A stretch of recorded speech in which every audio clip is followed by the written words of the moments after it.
My wife is always putting our older daughter on the back burner and letting her younger sister physically assault her, so I am leaving with my baby and closing this chapter. My eldest NT daughter, 7, has had to make so many sacrifices for her sister with nonverbal autism, 5, more sacrifices than any child should have to make. She has unintentionally been put on the back burner ever since her younger sister was born. It is clearly taking a toll on her and I felt really bad. The poor child cannot even have playdates unless I'm there because my wife cannot manage another child alone on top of our two because our daughter with autism needs constant supervision, can be aggressive and is very prone to meltdowns. She cannot even go to friends' houses unless I'm there to help unless the other parent can drive her and bring her back because our daughter with autism is too difficult to handle in cars without another adult there. She has also been subject to aggressive behaviors from her sister and has been always expected to let her sister have the first turn, the biggest piece and the winning ticket so to speak. She has also had her toys frequently destroyed by her sister. I partly blame myself for this and I'm trying to do better by her. She has been dying for a kitten ever since she could speak but my wife kept saying no because she couldn't handle any more work as our autistic daughter requires so much care. I see the longing look on my daughter's eyes whenever there's a kitten on the television in a magazine etc. I've tried to get easy pets like a betta fish so my wife wouldn't be overwhelmed but she still wants a kitten. My wife is a som and I work long hours. I thought my daughter has had it rough these past 5 years and for once deserved a little joy in her life, so I decided against my wife's wishes to get her a kitten.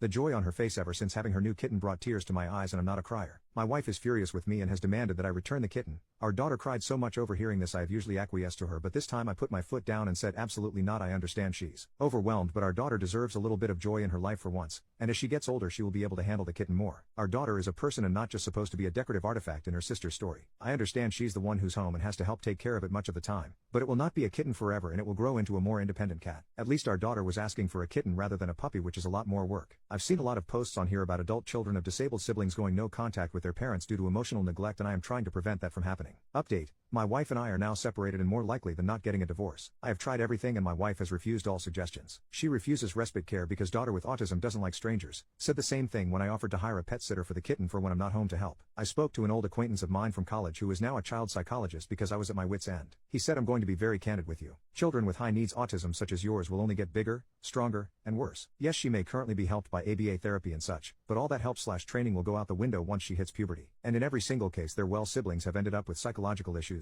depression, anxiety, and CPTSD, and often low or no contact with parents upon adulthood. And telling your child that I'm doing the best I can and don't take it personal will not reduce the harmful impact on their mental and emotional health. My advice, get her into a group home ASAP. I'm not saying forget about her or don't be in her life. I'm saying that is where they all end up eventually and you'll be doing no one any favors by waiting until she's too large and strong for you and your wife to manage. I have not seen one case of behavior improving for the long term until they ended up in a group home. I'm sorry to have to be so grim but I couldn't bring myself to lie to you. It's no one's fault. It's the nature of high needs low functioning autism. All the love in the world won't fix it. I thanked him for his honesty. I discussed it with me wife including the group home. She'll have none of it. A minute later I heard a tumble and 2 loud cries. Older daughter is at bottom of steps, younger one is at the top. She cried, she pushed me. All her mother could say was if you had picked up your toys like I told you to this wouldn't have happened. She stepped on your toy and got upset, that's why she pushed you. This was the final straw for me. I said for the love of God what's wrong with you? She's 7 years old. Neither of us can handle her and you expect a 7-year-old to? She yelled at me to get out. I told her way ahead of you. I want a divorce and I'm taking oldest daughter and kitten with me. I took daughter to the hospital to get her checked out for internal injuries. She has a few scrapes but is otherwise okay, physically at least. Wife never called to ask if she was okay. She and I are staying in a hotel with kitten